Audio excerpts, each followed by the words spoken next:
Hi everybody, this is Ned Koch for MIS5390. This is the second video of Module 1.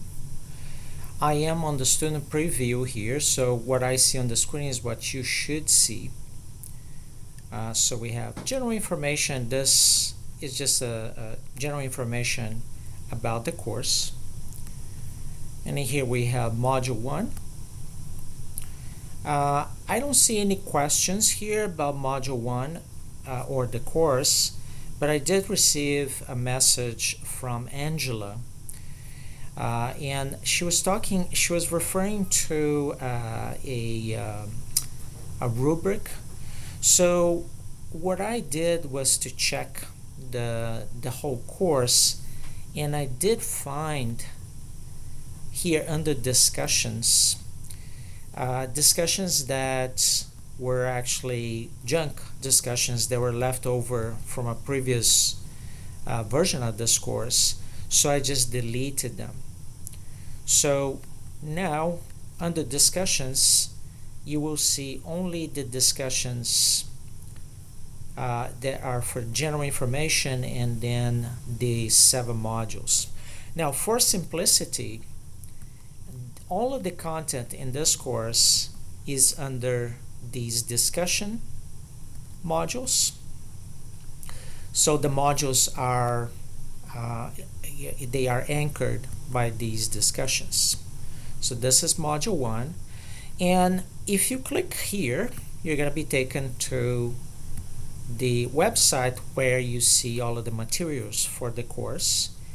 This is the link for the initial video that I created a little bit before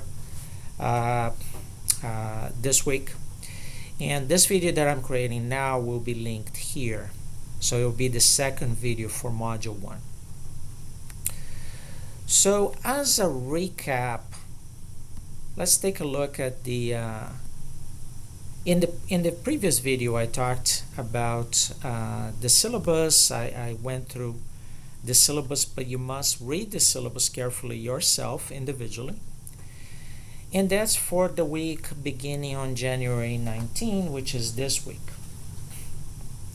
So for this week, what you need to do is read the course syllabus carefully, read the textbook carefully. The textbook is possibly one you've seen before.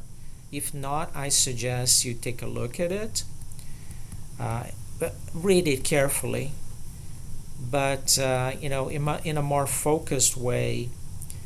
The most important pieces that I would say you should review this week are this application under Part 2 applications, improving satisfaction with car part delivery, because this is a very good model for your project in this course. This is the project capstone course.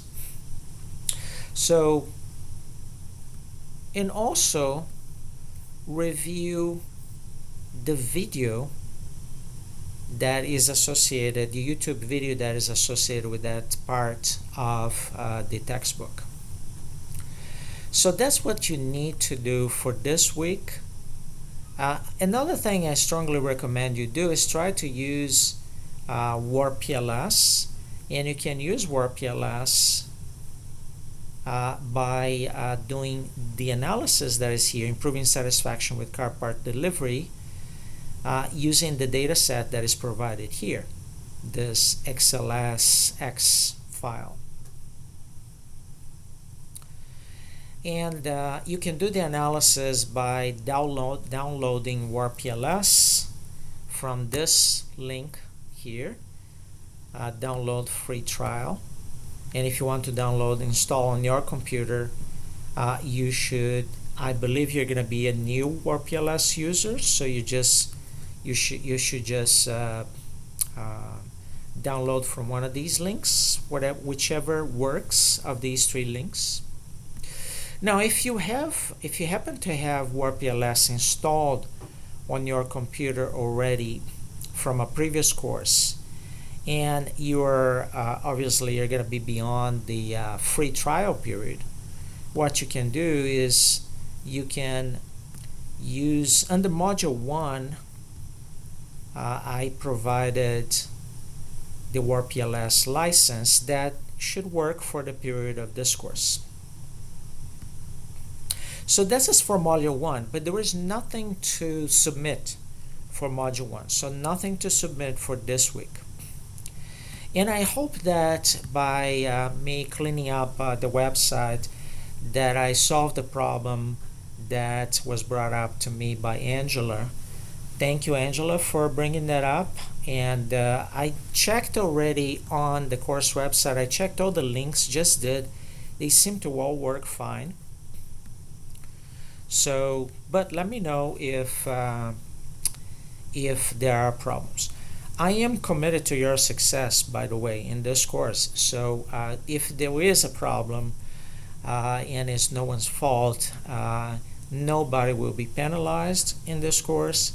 And I really would like to make sure that everybody gets an A or a B in this course, because as I mentioned before, for a master's level program at MIU, if you get a C, you're already on your way to getting to a suspension stage, but you're not going to be in good standing with 2 C's. So you're going to end up having to retake one, most likely, of the C's. So you don't want to get C's in any courses. If you happen to get a C in one course, no more than one. So, and I hope you can get an A in this course. If you do everything that I'm asking you to do, you should get an A. There is no trick here. There is no catchy questions in exams or anything like that. Just do what I'm asking, and you should get an A. So for next week, the week beginning on January the 26th, that's module 2's week. You do have individual assignments. So you have to post a commentary, your commentary, on module 2 discussions board by 1 p.m. on Friday. And the instructions on how to prepare this are on the syllabus. So I'm going to go up there. And the team leader should also post team members' information on the course's module 1 discussion board by 1 p.m. on Friday. So you're going to set up your teams. You're going to set up the teams by yourselves. I would like to see an even number of students in each team, so across the teams. So we have, let's see, we have a total of 1, 2, 3, 4, 5, 6, 7, 8. So 4 and 4. That's what I'm asking you to do. So to get an A in this course, do what I'm asking you to do. So have 2 teams with 4 members each. So, and what you have to do by the end of the week, next week, is to follow the syllabus in that respect, right? So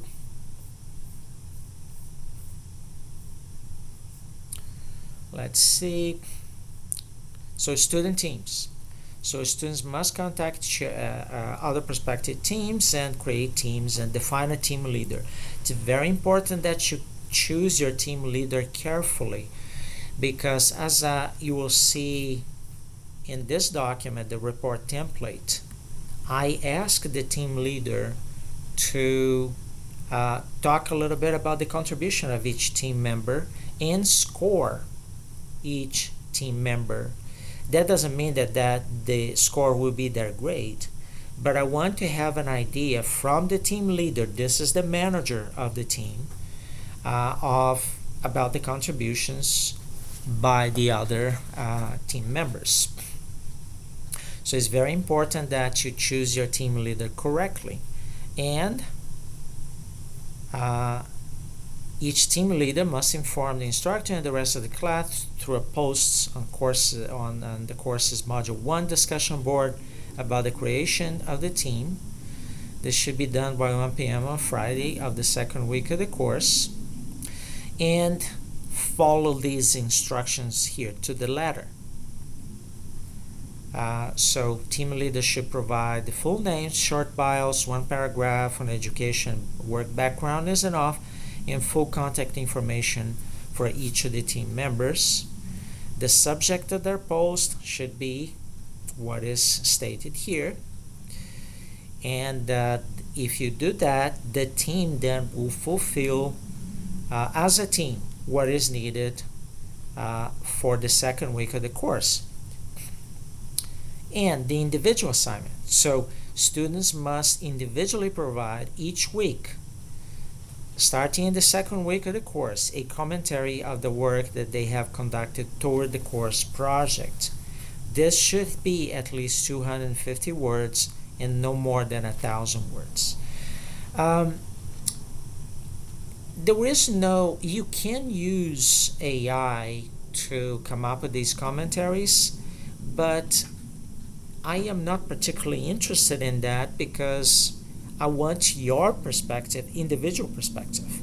So if you use AI to take, say, the commentary by somebody else and essentially rephrase that, that's not what I am asking you to do, and it will be pretty obvious that you're not providing your own perspective.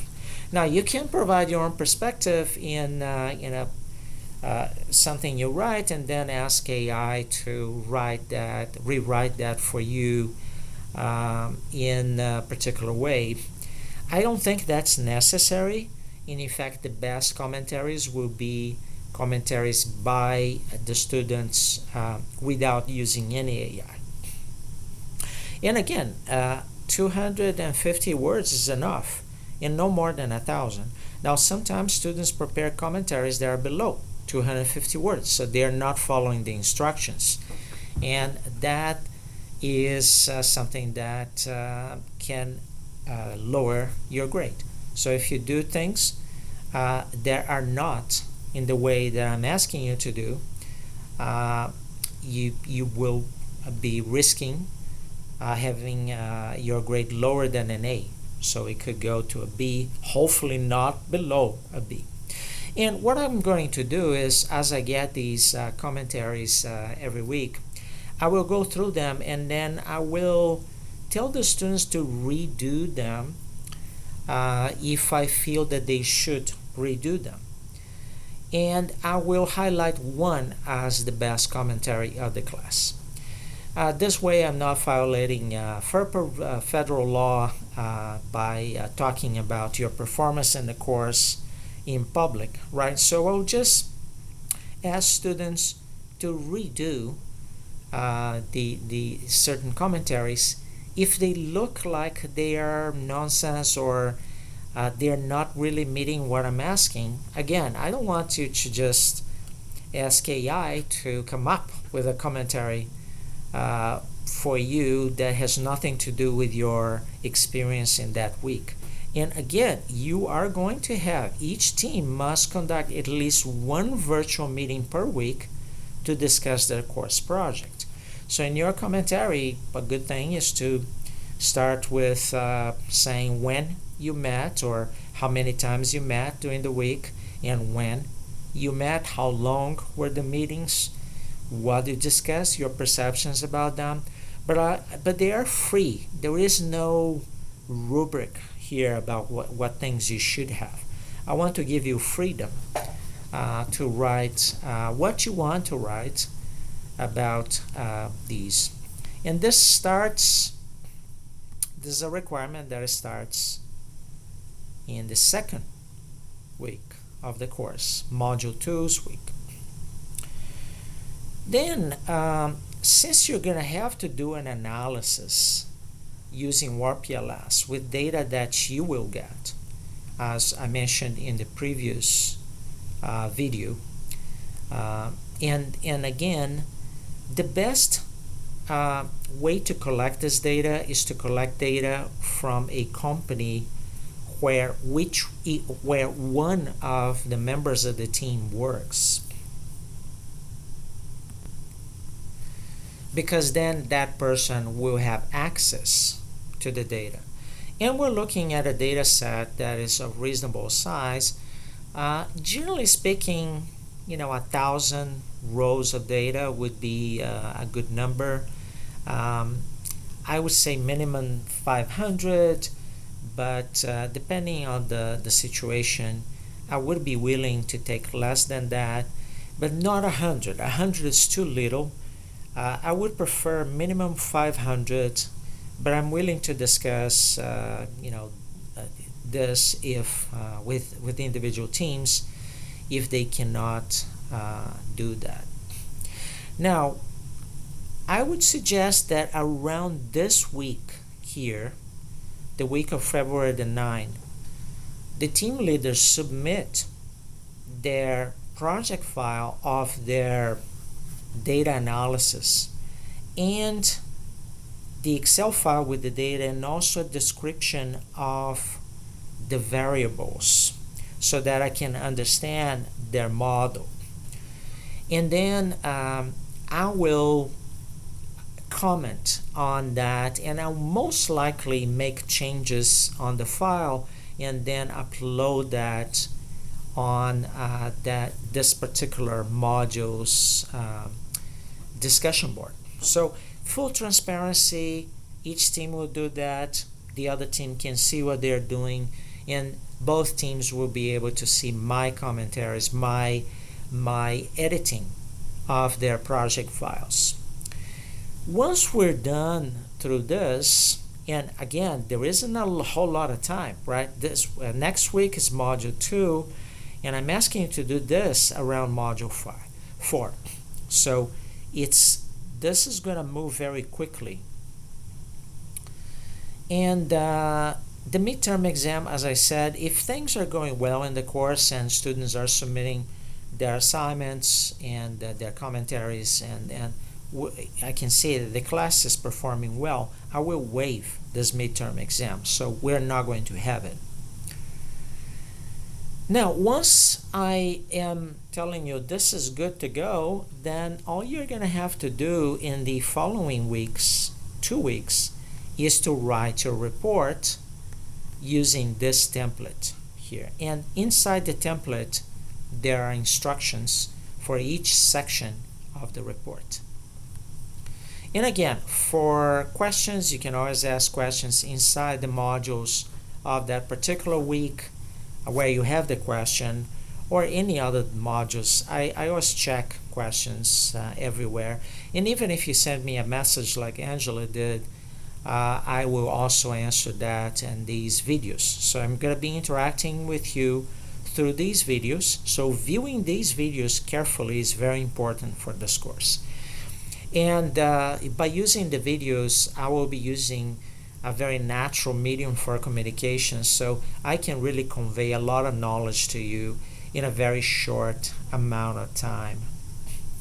Now, if you want to send me a message where you want me to answer through a video, but without identifying you, just tell me in the message. Please don't identify me in your answer, and then I'll keep your name confidential, and I'll treat the message as an anonymous message, an anonymous question. And again, the final, when you're going to be submitting the team project deliverables, that's the final week of the course. That's the week of March the 2nd. So we're going to get there very quickly in this course. Now, let me talk a little bit about what's happening with AI and what you're doing in this course, because you may be asking, won't I in the future just tell AI to do all these analysis and report the results? Currently, you cannot do it. The results that are reported by WarPLS and particularly the interpretation of them, those are not available. The main AI agents, they cannot do that for you at the moment. but it may get to the point where it can. So the question is, will that really affect you as employees? And what seems to be happening now with AI is that AI is being used, and organizations want you to use AI, but in a way that increases productivity, but that does not give the impression to your internal or external customers that you're using AI, that they are interacting with an AI agent. So companies seem to be wanting employees to be more productive, but they don't want to fire employees that are productive and then just use AI with employees that have no experience. So, in other words, for you to do something like this in the future, benefit from these results of analysis like the ones you're doing now in the future, where they're done more automatically by AI agents, you need to know how to do the analysis like you're doing in this course so that you can have AI do them for you, and then you can interpret the results and also catch problems, because as you know, with AI you end up having problems. AI hallucinates, it gives you incorrect information, so you need to actually know more or less what you're asking AI in order to get the outputs of AI, maybe edited them and then put them in a report or do something like that on an email, or do something like that that would increase your productivity. So that seems to be what's happening. And if I'm correct, what you would see in the market is companies not firing, but also not hiring, and a higher unemployment among young college graduates right out of the college, and then a lower unemployment among college graduates that already have some years after college, which would suggest that they are employed already. So, and this is something that I can check, and I will show you the results here from FRED, from the Federal Reserve data, so from this website. So these are continuing claims, and this is from COVID. So COVID led to an enormous increase in continued claims. So these are folks that are unemployed and that they're not getting new employment. And as you can see, this reached a trough in 2022 and has been picking up since then at levels that are lower than they were prior to COVID. So what is happening is that AI may have led to companies not employ people that were laid off because of initial increases in productivity. And you can also see on the initial claims, this is another one. These are people that just became unemployed, so they're just unemployed. And as you can see, so here is from COVID. So as you can see, this level reached sort of a level that stabilized after 2022. So we're being at 200 something up until now. So what is happening is that companies are not firing employees en masse, which goes to support the idea that AI is actually being a productivity enhancer. So people who were unemployed, initially unemployed, they are not being hired back. So you have like these initial claims, and these people are continuing unemployed because you have like 200 every once in a while. This number increases over time. Now, here we have the unemployment rates for college graduates with bachelor's degrees. And it has been a bit high, so it's like almost 10% in September 2025, so late last year, and then it went down to 5.7. But this is, if we go to the next graph that I have here, the unemployment rate for college graduates that are older, 25 to 34 years, you see that the percentage is much lower. It's about half, 2.6% for December.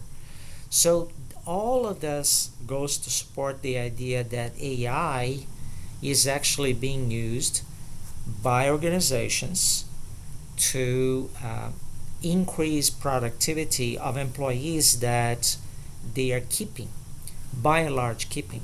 So to do well in AI, you really have to know what AI has to do well with AI agents in your job. You have to know how to use them in a way that increases your productivity, but you cannot expect them to do everything for you. So that's what I have prepared for today. Thank you for watching. Next week I will be creating 2 videos again. One at the beginning of the week, the other at the end of the week. Thank you. Bye.